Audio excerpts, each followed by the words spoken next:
So hello friends, welcome to G K Webs. So friends, आज से हमारी geography की क्लास स्टार्ट हो रही है। Geography answer writing class. थोड़ा सा लेट हो गया, सॉरी। तो फ्रेंड्स, और कल टेस्ट है। होप ज़्यादा से ज़्यादा लोग टेस्ट अटेंड करेंगे। मैं 10 बजे तक टेस्ट पेपर जो है वो अपलोड कर दूंगा।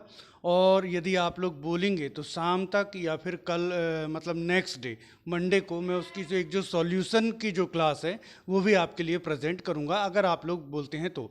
सो फ्रेंड्स, हम स्टार्ट करते हैं अपनी ज्योग्राफी की क्लास। तो आज ज्योग्राफी की क्लास में हम 2014 से 2020 तक के सारे 3 मार्कर्स, 5 मार्कर्स और 11 मार्कर्स ले रहे हैं। टॉपिक है हमारा भारत का स्थिति विस्तार और भारत का भौगोलिक विभाजन। साथ में हम मध्य प्रदेश का स्थिति विस्तार और मध्य प्रदेश का भौगोलिक विभाजन भी ले रहे हैं। तो दोनों टॉपिक को हम साथ में सॉल्व करने की कोशिश कर रहे हैं। तो आज जो क्वेश्चंस हम करने वाले हैं फ्रेंड्स, वो है भारत को कितने, पहले 3 मार्कर्स, भारत को कितने भू आकृतिक प्रदेशों में बांटा गया है 2019। दून और दुआर को परिभाषित कीजिए 2017। भारत की सबसे ऊंची पर्वत चोटी का नाम बताइए और उसकी ऊंचाई बताइए जो नेपाल सिक्किम सीमा पर स्थित है 2015। करेबा मिट्टी 2020। और 5 मार्कर्स में है हमारा महान हिमालय या हिमाद्री पर टिप्पणी लिखिए। और दूसरा, हिमालय देश का एक प्रमुख भू आकार की प्रदेश है, इसकी समानांतर श्रेणियों की विशेषताओं का वर्णन कीजिए। और हिमालय की उत्पत्ति के प्लेट विवर्तनिक सिद्धांत की व्याख्या कीजिए। सो फ्रेंड्स, ये हमारे क्वेश्चंस हैं। मैंने यहाँ पर क्वेश्चंस लिख दिए हैं ताकि हमारा टाइम ज़्यादा वेस्ट ना हो। तो 3 मार्कर्स में हमारा पहला क्वेश्चन है, भारत के भू आकृतिक प्रदेश की संख्या बताइए। भारत में कितने भौगोलिक प्रदेशों में विभाजित किया गया है, ये क्वेश्चन है। तो फ्रेंड्स, इसकी सारी अलग अलग बुक्स में अलग अलग संख्या मिलेगी। किसी में 5 मिलेंगे, किसी में 6, किसी में 4।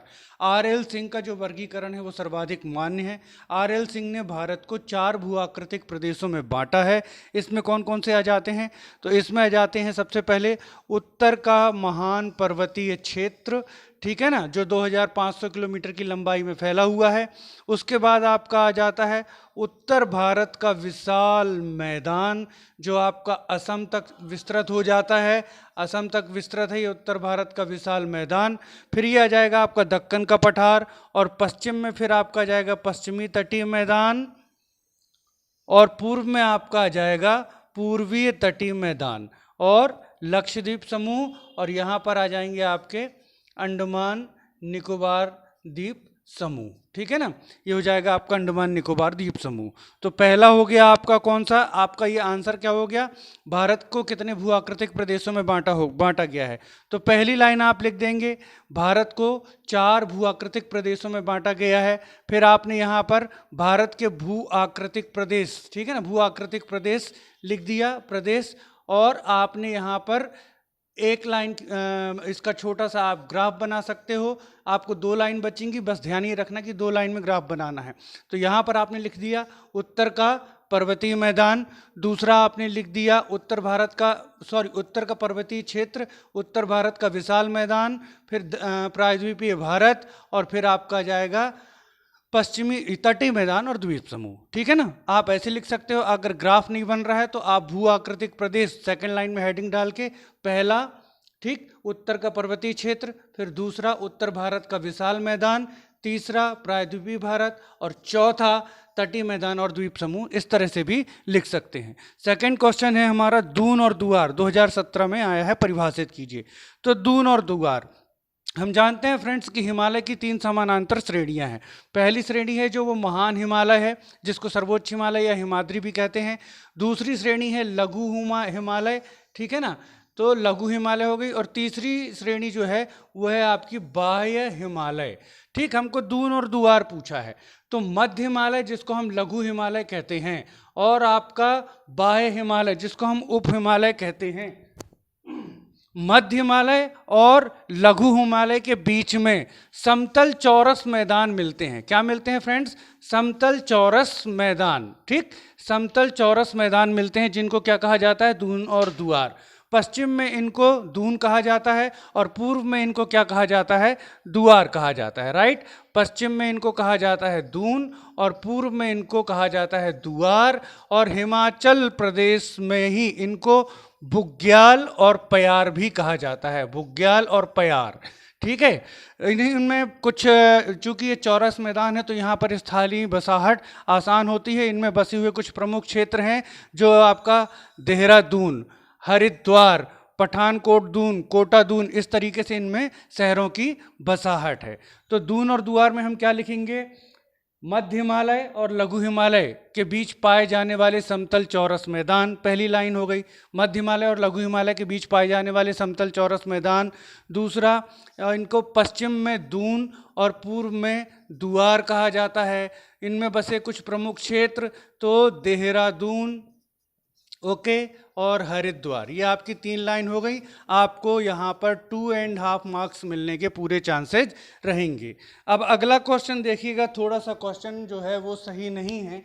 ये पूछा गया है 2015 में, भारत की सर्वोच्च चोटी का नाम बताइए जो भारत की सर्वोच्च चोटी का नाम बताइए जिस और उसकी ऊंचाई बताइए जो नेपाल सिक्किम सीमा पर स्थित, नेपाल सिक्किम सीमा पर स्थित है।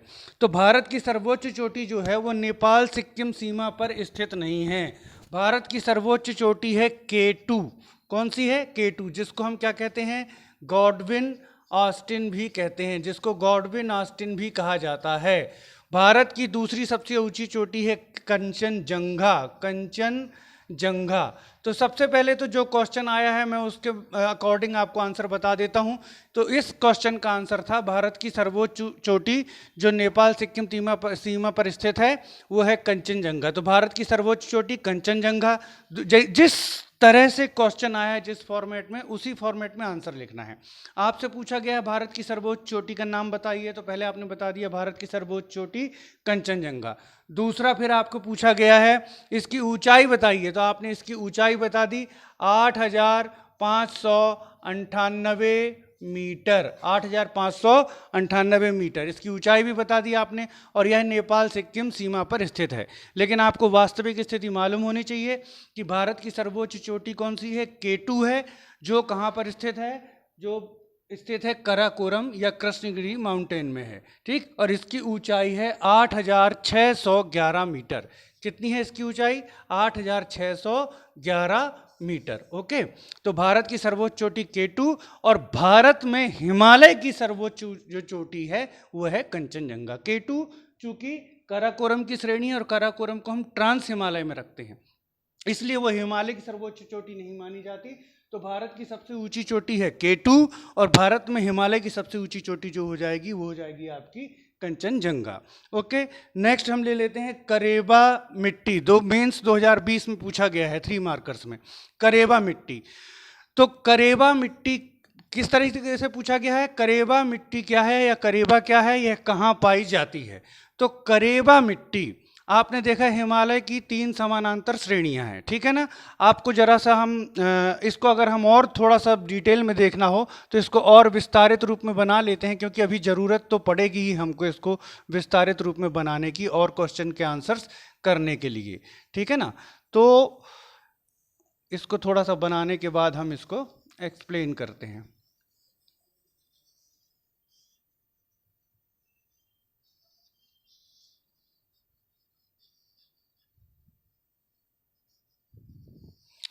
तो फ्रेंड्स, हम जानते हैं हिमालय की 3 समानांतर श्रेणी है, महान हिमालय, उप और फिर लघु हिमालय और उसके बाद बाह्य हिमालय।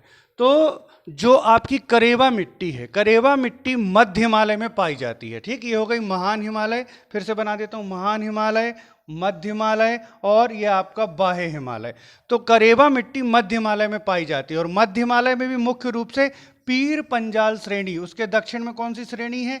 धौलाधार श्रेणी। तो ये पीर पंजाल श्रेणी में पाई जाती है। कहाँ पर पाई जाती है? पीर पंजाल श्रेणी। तो करेबा मिट्टी, और है क्या ये चीज? तो ये है हिमोड़, मतलब हिमोड़ निक्षेपों द्वारा अवसादित मिट्टी। तो अब इसका आंसर क्या हो जाएगा? 3 लाइन हम कौन सी लिखेंगे?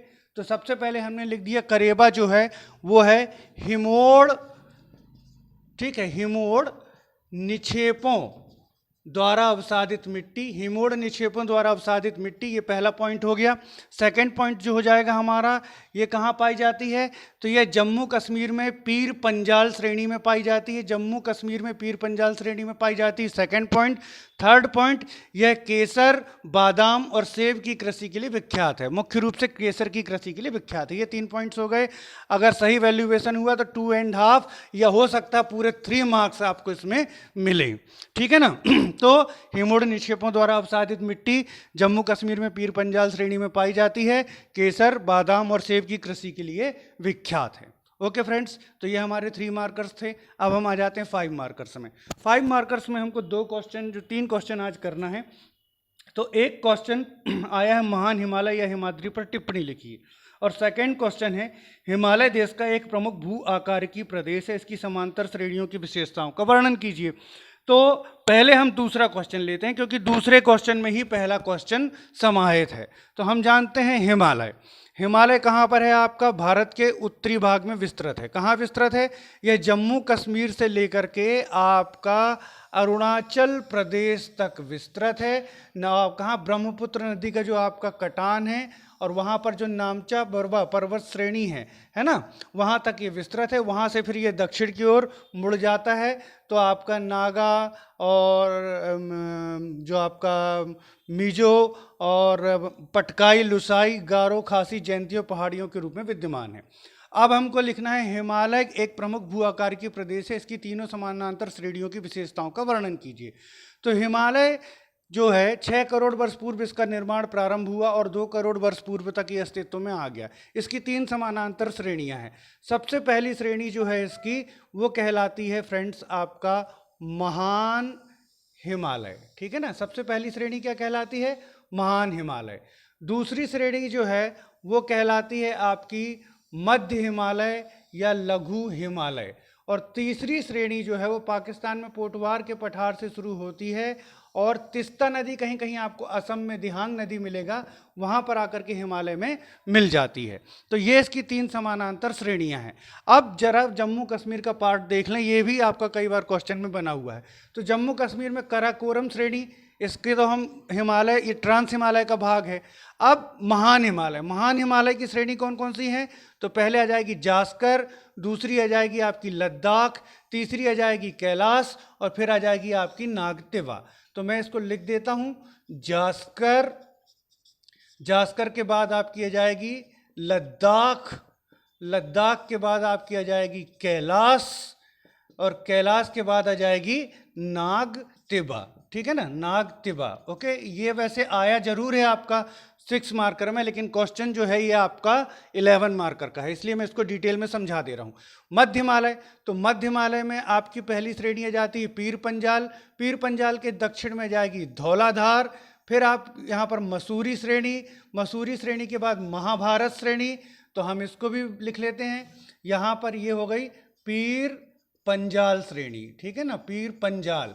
इसके बाद आपकी ये हो गई धौलाधार, धौलाधार श्रेणी पीर पंजाल के दक्षिण में।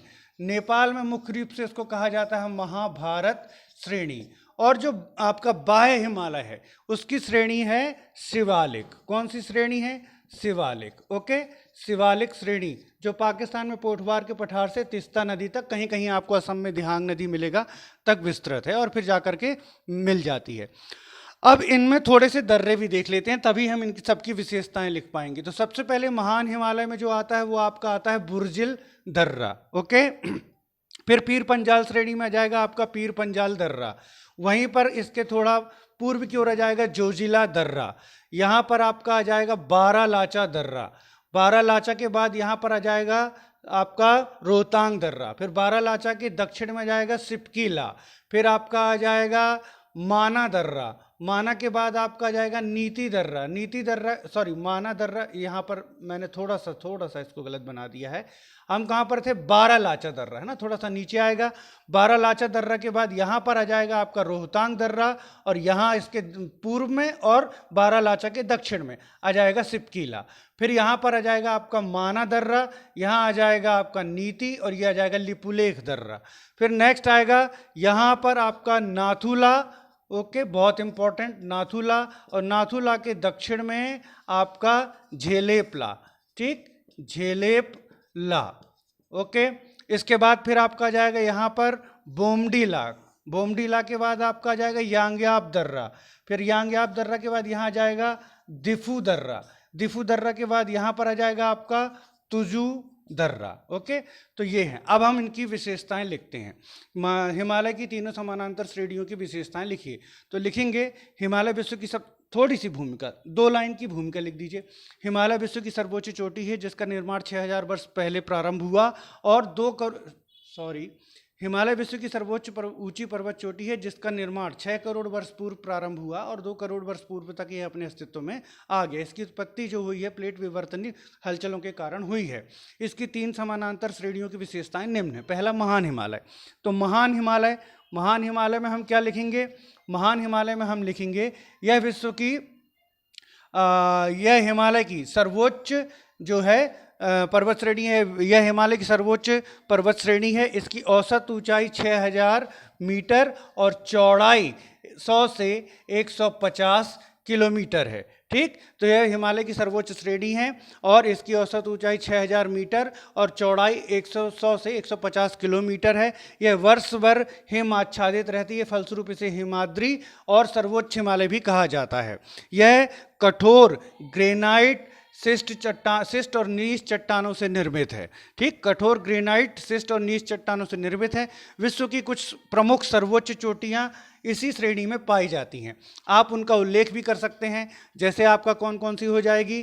तो नंदा देवी हो गई। ठीक, नंदा देवी के बाद अन्नपूर्णा हो गई। अन्नपूर्णा के बाद आपकी धौलागिरी हो गई। धौलागिरी के बाद आपकी हो जाएगी एवरेस्ट, माउंट एवरेस्ट। यहाँ पर कंचनजंगा, यहाँ पर नामचा बरवा, इनका आप उल्लेख भी कर सकते हैं।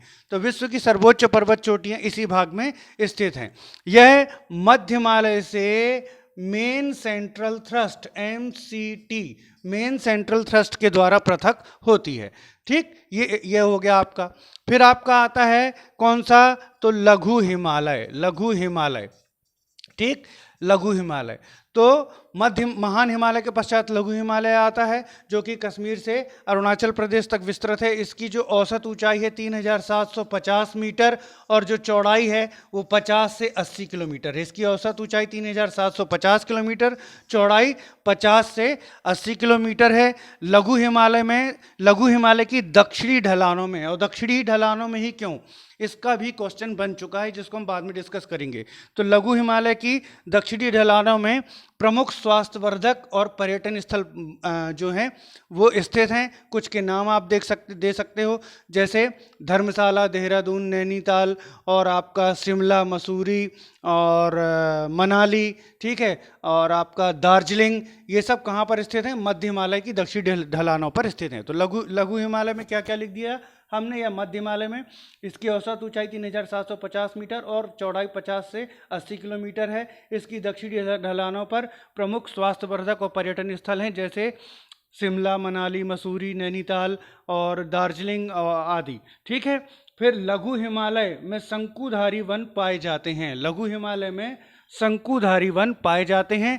इसकी प्रमुख पर्वत श्रेणियाँ पीर पंजाल, धौलाधार और महाभारत हैं। इसकी प्रमुख पर्वत श्रेणियां पीर पंजाल, धौलाधार और महाभारत हैं। ठीक, तो ये आपकी 5 लाइनें हो गई। इसमें भी आपको 1-2 लाइनें काटनी पड़ेंगी, तो जो आपको कम इंपॉर्टेंट लगे वो आप काट दीजिएगा। कब? जब तीनों श्रेणियों की विशेषताएं लिखने को आ जाएगा 5 मार्कर्स में, है ना। लेकिन मैं थोड़ा डिटेल में इसलिए बता रहा हूँ, आपने देखा महान हिमालय अलग से पूछा गया है, तो आपको ऐसे ही लघु हिमालय या बाह्य हिमालय भी अलग से पूछा जा सकता है। तो पूरा हम तैयार कर रहे हैं।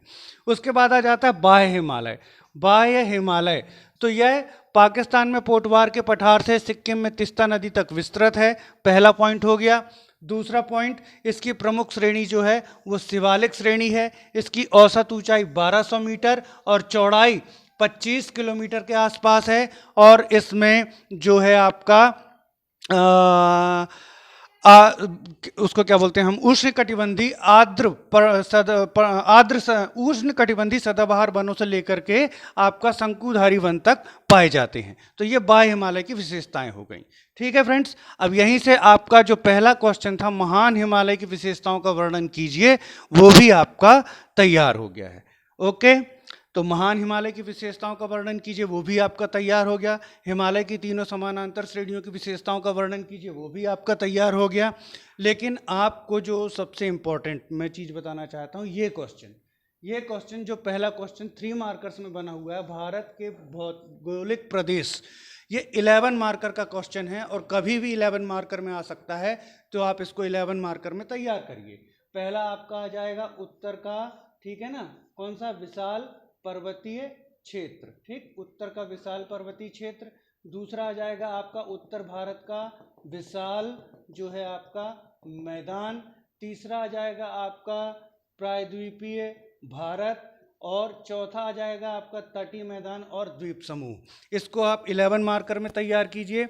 उदाहरण के लिए आपको एक क्वेश्चन 2017 में बना हुआ है, मध्य प्रदेश को भौतिक प्रदेशों में विभक्त कीजिए तथा उसका विस्तृत विवरण प्रस्तुत कीजिए। 2017 में 15 मार्कर में बना हुआ है, अब तो 11 मार्कर होता है। तो ये फ्रेंड्स हो गया आपका क्वेश्चन। 2 क्वेश्चन मैं आपको बनाने के लिए दे रहा हूं। तो 2 क्वेश्चन जो आपको बनाने हैं वो कौन कौन से हैं फ्रेंड्स? पहला, भारत का भौगोलिक विभाजन 11 मार्कर्स में बनाना है। दूसरा, हिमालय का महत्व बताइए। जब आप हिमालय का महत्व बताएंगे तो आप वहाँ कौन कौन से पॉइंट्स को आप डिटेल करेंगे? हिमालय का महत्व, ठीक है ना, हिमालय का महत्व। तो पहला आएगा आपका रणनीतिक महत्व, रणनीतिक महत्व, ठीक, इसलिए भारत की शुरू से क्या है, एक सीमा का निर्धारण करता आया है। दूसरा, जलवायविक महत्व, जलवायविक महत्व। तीसरा जो आपका आ जाएगा आर्थिक महत्व, आर्थिक महत्व। चौथा जो आपका आ जाएगा वो आपका रहेगा कौन कौन सा हो गया हमारा? रणनीतिक महत्व हो गया, जलवायविक महत्व हो गया, आर्थिक महत्व हो गया, और फिर आपका आ जाएगा इसका भौगोलिक महत्व, भौगोलिक महत्व। इस तरह से इन पॉइंट्स में आपको इसका आंसर जो है तैयार करके रखना है। हिमालय का महत्व, हिमालय के आर्थिक, इसको आप इस तरह से तैयार कीजिएगा कि ये पूरा क्वेश्चन तो आपका तैयार रहे ही, हिमालय का महत्व। लेकिन यदि आपसे कोई स्पेसिफिक टॉपिक पूछ लिया जाए, जैसे कि एक बार पूछा गया है हिमालय का आर्थिक महत्व बताइए, तो वो भी आपसे बने, ठीक है ना। तो ये क्वेश्चन, 2 क्वेश्चन हो गए जो आप लोगों को तैयार करके रखने हैं। सो फ्रेंड्स, कल 10 बजे तक आपका जो टेस्ट पेपर है वो अपलोड हो जाएगा। ज़्यादा से ज़्यादा लोग उसको देने की कोशिश करें। टेस्ट में मैंने जितनी आपको हिस्ट्री पढ़ाई है, सैंधव सभ्यता, वैदिक काल और धार्मिक आंदोलन, उससे ही क्वेश्चन दूंगा। अभी ये ज्योग्राफी का कोई पोर्शन मैं आपको नहीं दूंगा। ज़्यादा से ज़्यादा लोग उसको अटेंड करें। आप बिल्कुल जैसा एग्ज़ाम होता है उस पैटर्न पर ही आपका टेस्ट पेपर रहेगा, अकॉर्डिंग टू टाइम रहेगा। जितने भी क्वेश्चंस मैं दूंगा वो रेशियो 3 आवर्स के रेशियो में उसका टाइम भी दूंगा, तो आप लोग अटेंड करें और फिर आप लोग बोलेंगे तो मैं उसकी जो सॉल्यूशन क्लास है वो भी दे दूंगा। और फ्रेंड्स, कल से हमारी जो है प्री की क्लास स्टार्ट होने वाली है, तो प्री के बच्चे भी तैयार रहें। कल शाम को 7 या 8 बजे मैं प्री का जो आपका रिलेटेड वीडियो है वो अपलोड कर दूंगा। Okay friends, thanks for watching.